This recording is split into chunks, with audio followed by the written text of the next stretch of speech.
अब माता जानकी सहेलियों के साथ पुष्प वाटिका में प्रवेश करती हैं।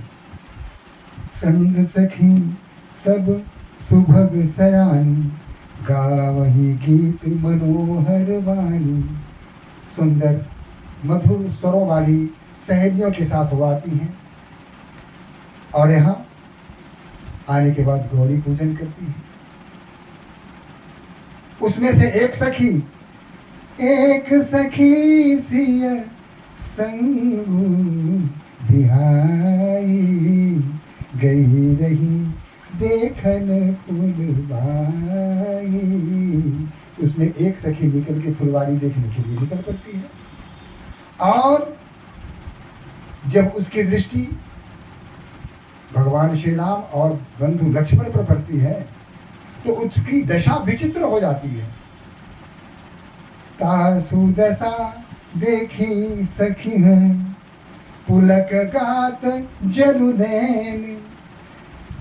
कहु कारण निज हर्ष कर, पूछहि सब मृदु बैन। उसकी आंखों से आंसुओं की धारा प्रवाहित हो रही है,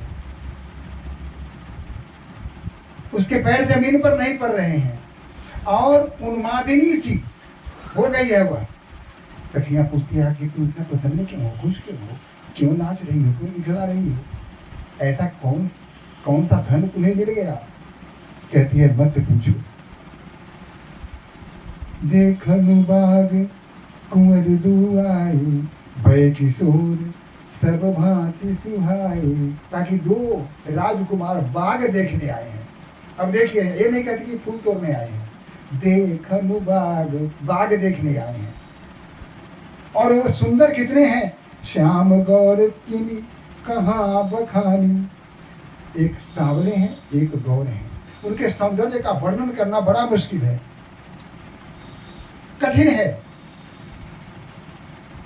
क्योंकि गिरा नयन नयन बिनुवानी। आंखों को जिह्वा नहीं है और जो मुंह है उसे आंख नहीं है। भला उनके सौंदर्य का वर्णन कैसे किया जा सकता है? तासु बचन अतिशय सुहाने, दरस लागी लोचन अकुलाने। जब सखियां ये बातें पूछ रही थी तो माता जानकी भी सुन रही थी।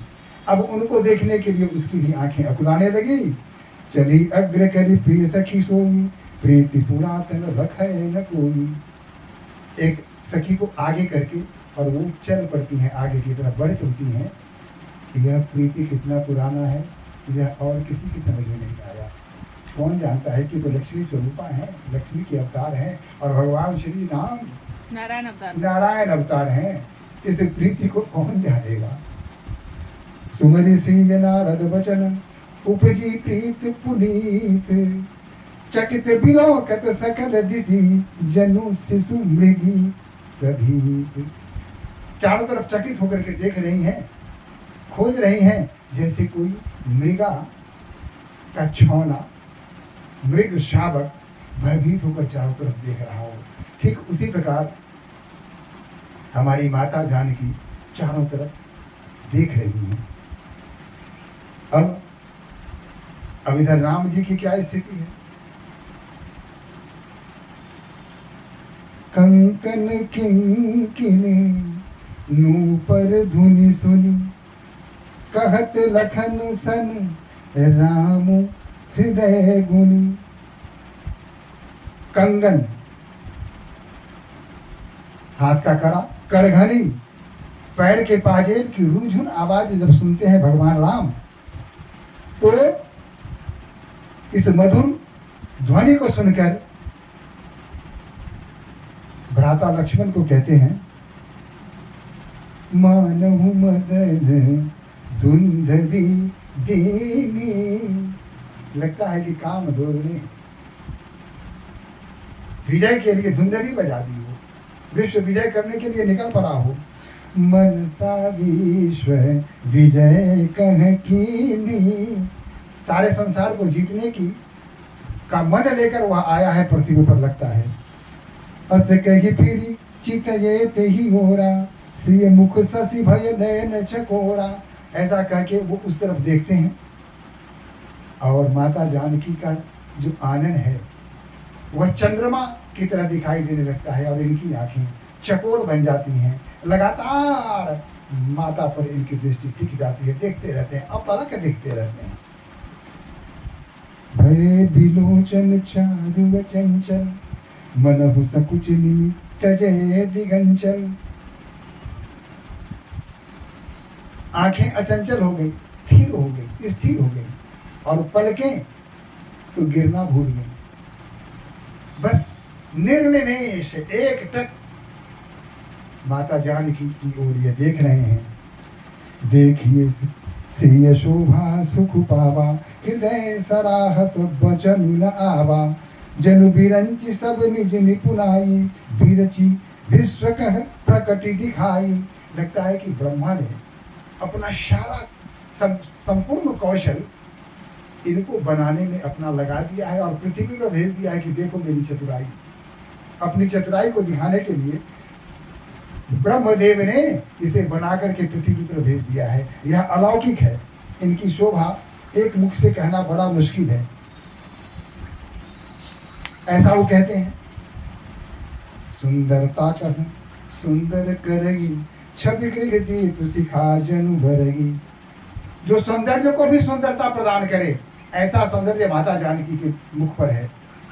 ऐसा लगता है कि सौंदर्य के भवन में अचानक दीप शिखा प्रज्वलित हो चुकी। कमरे में तो अंधेरा होता है, सौंदर्य तो भरा हुआ है उसमें, तो अंधेरा है अगर तो उस कमरे का सौंदर्य देखना कठिन है। लेकिन उसमें अगर दीप प्रज्वलित कर दिया जाए तो सब कुछ दृष्टिगत होना प्रारंभ हो जाता है। उनको देखने के बाद ऐसा ही कुछ लग रहा था भगवान श्री राम को।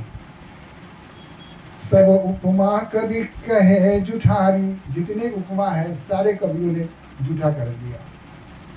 अब माता जानकी के लिए कोई उपमा के लिए मुझे कोई शब्द ही नहीं मिल रहा है। गोस्वामी तुलसीदास जी बेचारे कह रहे हैं कि उनके सौंदर्य का वर्णन करने के लिए मेरे पास कोई उपयुक्त शब्द नहीं मिल रहे हैं, और जो शब्द मिल रहे हैं वो शब्द सारे झूठे हैं। और माता जानकी की प्रशंसा में उन झूठे शब्दों का प्रयोग मैं कैसे कर सकता हूँ? गोस्वामी तुलसीदास जी कहते हैं, और तब तात जनक तनया सोई, धनुष यज्ञ जेहि कारण होई। और तब उनको लगता है कि लक्ष्मण कहीं मेरे मन की भावना को पढ़ तो नहीं लिया, कहीं लक्ष्मण समझ तो नहीं लिया, क्योंकि मैं एकटक उनकी तरफ देख रहा था। उनका ध्यान भंग होता है और तब अपने अनुज को संबोधित करते हुए कि अनुज, लक्ष्मण, तनयाय जनक तनयाय सोई। यह वही है राजा जनक की पुत्री, धनुष यज्ञ जेहि कारण होई। इन्हीं के कारण धनुष यज्ञ का आयोजन किया गया है। ऐसा लगता है जैसे लक्ष्मण को समझा रहे हैं, लक्ष्मण जैसे समझ नहीं रहा है। लक्ष्मण तो सब समझते हैं, तो भैया मुझे क्या समझाते हो, हम सब समझते हैं, और आपके मन में क्या चल रहा है हम वह भी समझते हैं। चोरी पकड़ी गई और अपनी चोरी को छुपाने के लिए बात बनाने लगे हैं। चलिए आप बड़े भाई हैं, कह लीजिए जो कहना है। पूजन गौरी सखी ले आई, अपने से नहीं आई है ये। अब देखिए सीता जी कैसे आई, इसका पता राम जी को कैसे चला? माता ने भेजा था। गौ पूजन गौरी सखी ले आई, सखी पकड़ के ले आई है, जबरदस्ती ले आई है, आना नहीं चाहती थी। लगता तो कुछ ऐसा ही है कि जानकी माता आना नहीं चाहते, सखी ले आई, जबरन ले आई। करत प्रकाशु फिरवी फुलबाई, और पूरे पुष्प वाटिका को प्रकाशित करती हुई घूम रही है।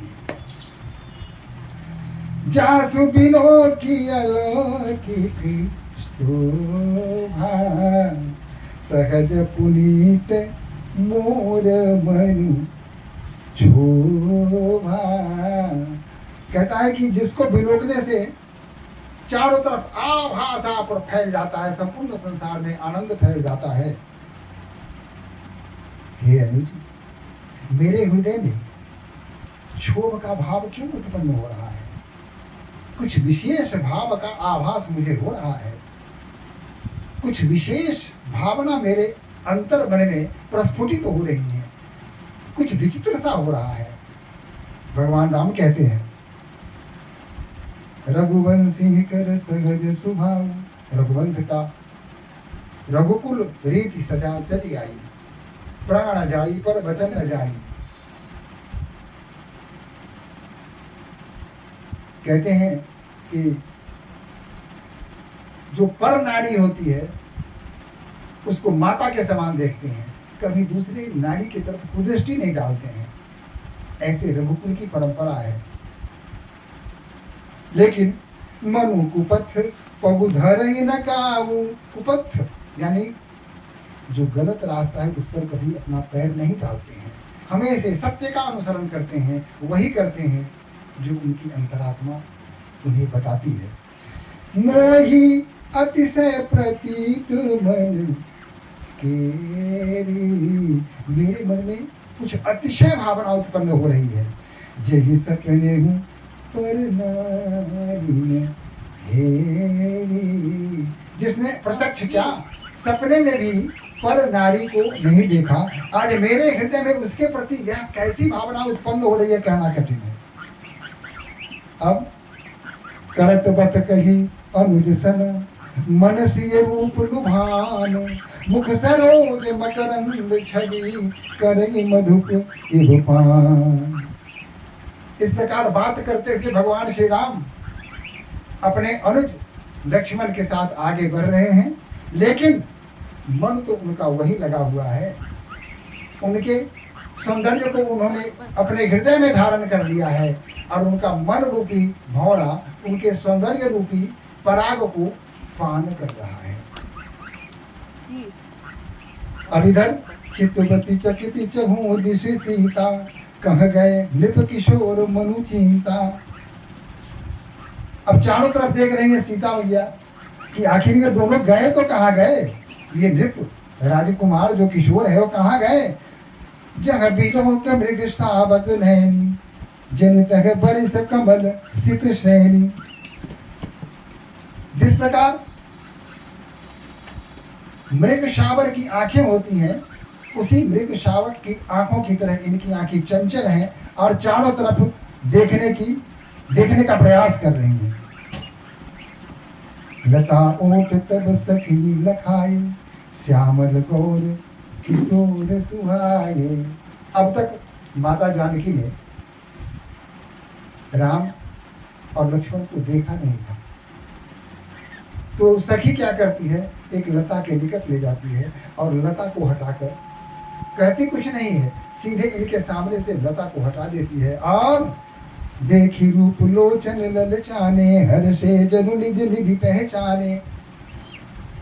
जिव ही इनकी दृष्टि पड़ती है राम और लक्ष्मण पर, तो ऐसा लगता है जैसे कोई धन जो कभी खो गया था, अचानक वह खजाना हमें मिल गया हो, ऐसा आभास माता जानकी के हृदय में होता है। थके नयन रघुपति छवि देखे, पल कहीं हूँ परिहरी निवेशे। इनकी भी आंखों का वही हाल है। अब राम नहीं देख रहे हैं जानकी माता को, अब जानकी माता भगवान श्री राम को देख रहे हैं, दोनों भाई को देख रहे हैं लता की ओट से,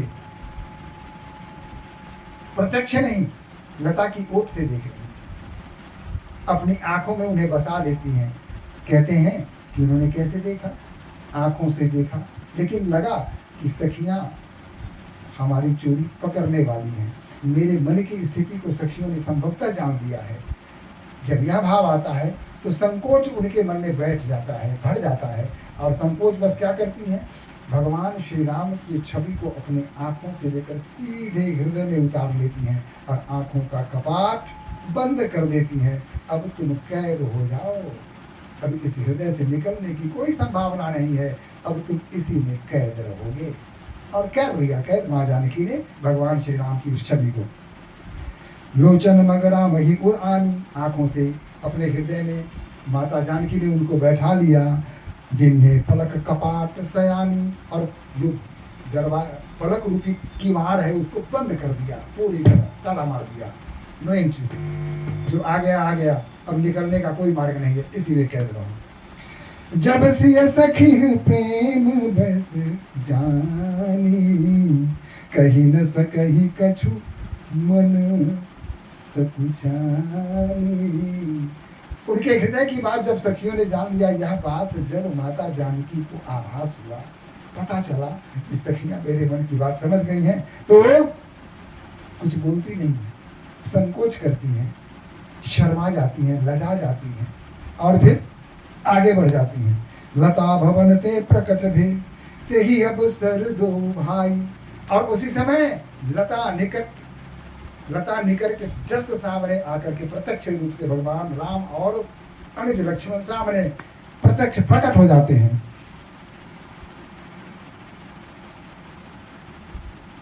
निक से जनु जुग विमल विधु, जलद पटल बिलगाही।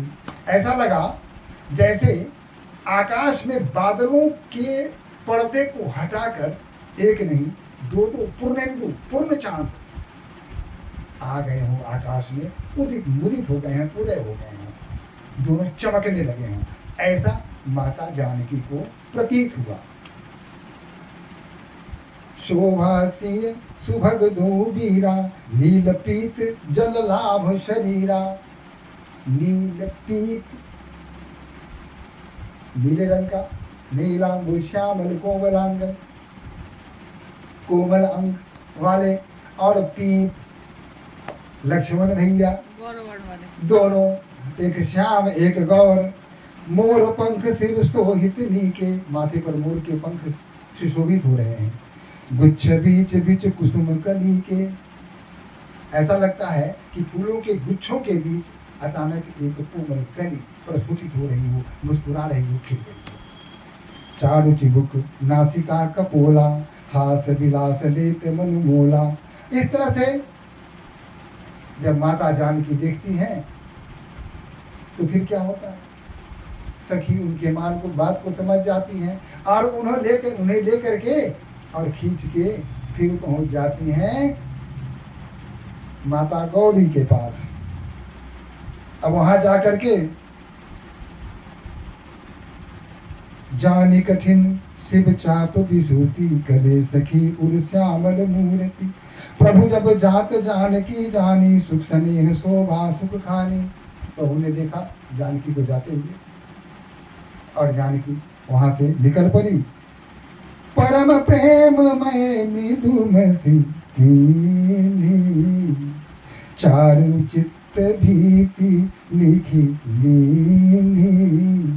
गई भवानी भवन बहोरी, बंदी चरण बोली कर जोरी। और फिर पुनः पूजा करके आई थी, गौरी पूजन करके ही आ रही थी वो, लेकिन पुनः फिर वहां पहुंच जाती हैं माता के दरबार में हाजिरी लगाने, अपने हृदय की बात माता को कहने। लेकिन माता से हृदय की बात कहती नहीं है, तो माँ को कहती है कि तुम तो सब समझती हो। कहती हैं जय जय जय गिरिराज किशोरी, जय महेश मुख चंद चकोरी, जय गज बदन शदानन माता, जगत जननी दामिनी धुति गाता। हे भगवान शिव की अर्धांगिनी, हे गिरिराज की किशोरी। पर्वतराज हिमालय की पुत्री थी ना वो, माता पार्वती। तो उनकी पुत्री और शटानन की माता, हे कार्तिकेय की माता,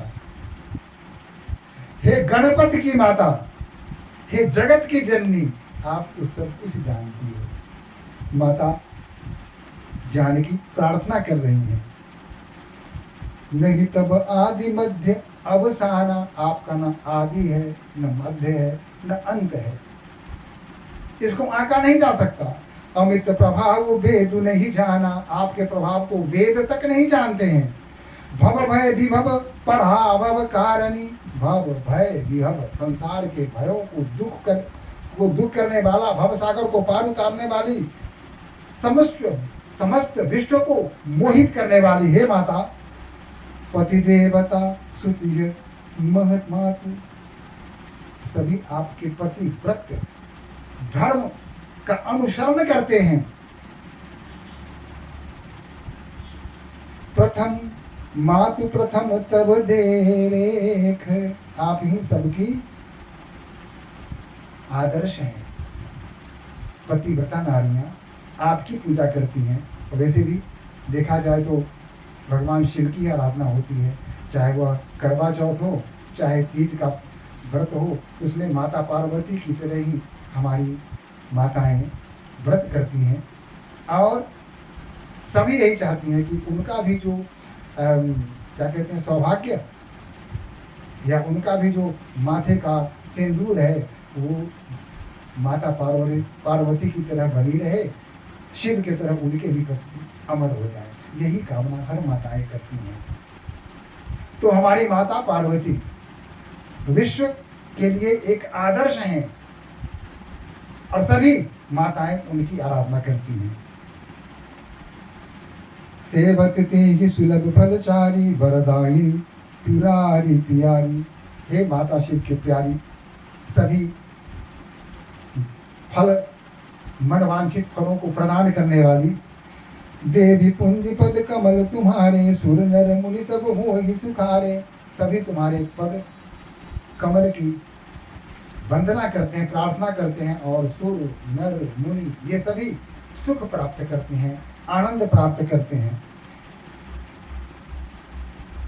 मोर मनोरथ जानहु नीके,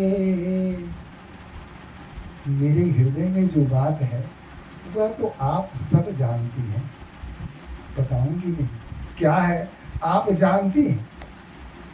बसहु सदा गुर पुर सब ही के, क्योंकि आप सबके हृदय में निवास करने वाली हैं, तो मेरे हृदय में भी आप निवास करती हैं, तो मेरे हृदय में जो है वो तो आप जानती हैं, कहने की आवश्यकता क्या है। इसलिए हे माँ, किन्हें प्रकटन कारण ते ही, अस कही चरण गहे बैदेही, और किस कारण मेरे हृदय में है आप जानती हैं, और जो कारण है पुनः आपके चरणों में आने का, यह कारण न बता करके उनके चरणों से लिपट जाती है माता जानकी। लेकिन इधर भी विनय विनय प्रेम बस भई भवानी, खसी माल मूरत मुस्कानी। माता सीता के प्रेम में विनय को सुनकर भवानी माता उनके बस में हो गई, और उनके गले में जो हार था पुष्पहार, वह नीचे खसक जाता है और वह माता जानकी के आंचल में जाकर गिर जाता है। सादर सिंह प्रसाद सिर धरे, ज्यों ही गिरा, माता वैदेही ने उसे उठाकर अपने सर पर लगा लिया। बोली गौरी हर्ष ही भरे, अब तब माता गौरी हर्ष के साथ आनंद में भर के बोलती हैं। क्या बोलती हैं? सुनु सिय सत्य असीस हमारी। सीता सुनो, यह मेरा आशीर्वाद है, पूज ही मन कामना तुम्हारी, तुम्हारी सारी कामनाएं पूरी होंगी। नारद वचन सदा सूची साचा, नारद का वचन कभी मिथ्या नहीं हो सकता। सो बस मिलहि जाहि मनुराचा, वह आने का समय, वह मिलने का समय आ गया है। तुम्हारा जो बिछोह हो गया है, तुम्हारा जो अलगाव हो गया है, विरह में जो तुम अभी तक रह रही थी, अब वह समय बीत चुका है, मिलन का समय अब आने वाला है। यह दूरियां अब समाप्त होने वाली है, तुम्हारी मनोकामना शीघ्र ही पूरी होने वाली है। मनु जाहि रचयु मिलहि सोबरु, सहज सुंदर सांवरु, करुणा निधान सुजान सीलु, स्नेहु जान तराबरु। एहि भांति गौरी असीस सुनि सिय, सहित हिय हर्षि अली, तुलसी भवानी पूजी पुनि पुनि, मुदित मन मंदिर चली। कहा कि तुम्हारे मन में जो वर, जिस वर की तुम आशा कर रही हो, जो तुम्हारे हृदय में बस चुका है, वही पति तुम्हें मिलने वाले हैं। वही करुणा के निधान,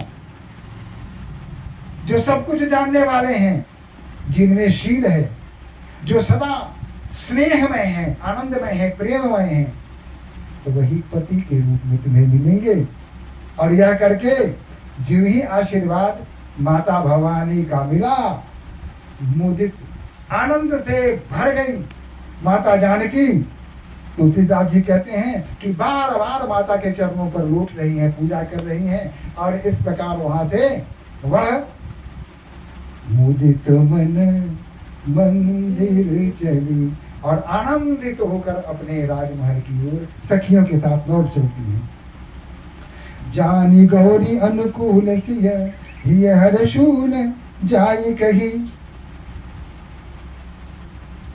अब गौरी माता को अपने अनुकूल जानकर माता जानकी के हृदय में जो हर्ष है वह समेटे नहीं समेट रहा था, उनके बस में नहीं था।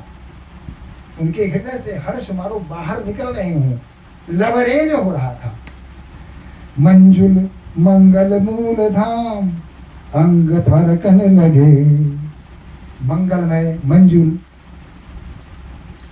सभी शुभ संकेत होने लगे, यहाँ तक कि वाम अंग भी उनके फरकने लगे। अब इससे क्या शुभ की बात हो सकती है? उनका बायां अंग फरकने लगा। उधर भगवान श्री राम के दायां अंग फरक रहा था, इनका बायां अंग फरकने लगा, यानी दोनों तरफ शुभ शुभ हो रहा है। अब यहाँ ये सराहत सिए लुनाई, गुरु समीप गबने उदू भाई। मन ही मन माता जानकी के सौंदर्य की प्रशंसा करते हुए भगवान श्री राम अपने अनुज के साथ गुरु के पास जाते हैं और मन राम कहा सब कौसुक पाही, सरल सुभाव छुअत छल नाही। जो भी वृतांत था सब कुछ गुरु के सामने जाकर के उन्होंने कह दिया, क्योंकि मन में छल कपट तो था नहीं, किसी प्रकार का कोई दुराव छिपाव तो था नहीं। जो हृदय में था, जो दुर्घटना थी, वह उन्होंने कहा।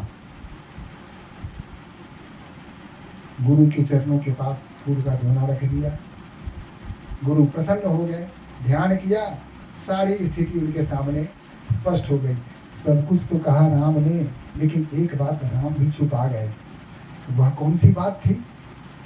सीता जानकी के प्रति जो सहज स्नेह हो गया था, इस बात को छुपा गए। लेकिन गुरु जी ने जब ध्यान किया तो पता उनको चल गया कि अच्छा यह बात है। तो भला गुरु के सामने यह बात बताते कैसे? संकोच भी तो है। हमारे सनातन धर्म का यही तो सौंदर्य है कि अपने बड़ों के सामने ऐसी बातों को भी छुपा जाते हैं, स्पष्ट नहीं कर पाते हैं। गुरु जब समझ गए तो कहा कि ठीक है, उनको माता गौरी ने आशीर्वाद दिया है तो लो राम, मैं तुम्हें आशीर्वाद देता हूं, मैं तुम्हें वरदान देता हूं। क्या कहा? सुमन पाई मन पूजा किन्नी, सुफल मनोरथ होहि तुम्हारे, राम लक्षण सोनी भये सुखारे। गुरु जी सब जान गए थे। कहा कि तुम्हारे मन में जो मनोकामनाएं हैं वह तुम्हारी पूर्ण होगी। हे राम, जो कुछ तुम्हारे मन में मनोकामना है वह सारी मनोकामना पूरी होगी। राम और लक्ष्मण दोनों ने गुरु के सामने सर झुकाया और दोनों आनंदमय हो गए। करी भोजन मुनिवर विज्ञानी, कहन कछु कथा पुरानी। और इस प्रकार भोजन करने के पश्चात कुछ पुराणों की कथा कहानी भगवान राम और अनुज लक्ष्मण को सुनाने लगे।